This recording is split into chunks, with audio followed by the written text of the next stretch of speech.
สบายดีเนาะเพื่อนๆอันนี้เป็นจากอาลีฟาร์มเด้อสุดๆหอดๆเนาะมื้อนี้วันที่15เนาะหาก็เอาแล้วเบียกเนาะแล้วก็ไปย่ามไก่มาก็ได้หลายเติบอยู่เนาะแนะนำมีไก่ดุกดำเนาะดำสำไรเพื่อนๆเนาะดำจนแหล่เนาะ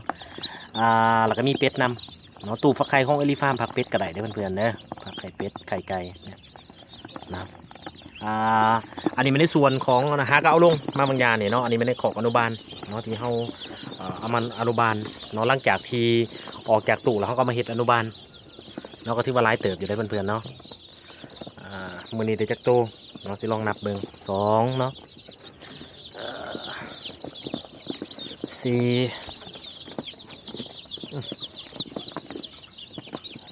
โอ้ยขอโทษหลายๆเพื่อนๆจามซะบนับบนแนบมาละเนาะเดี๋ยวสิถอกให้แล้วก็สิทายให้เบิ่งเพื่อนๆถอกให้เบิ่งอืมก็ได้หลายอยู่เพื่อนเนาะข้าวหนึ่งกับลูกค้ามาจ้องดอกเนาะมีไก่ดุกดำราคาแพงเราก็อยู่น้ำกันนะอันนี้เป็นพวกที่ออกมาก่อนหนานี่น้อง2-3 มื้อกับมาตบานใช่เนี่ยมีไก่ง่วงนำเนาะตู่ปลาไข่อลี่ฟาร์มกับมีไก่ง่วงนำเนาะ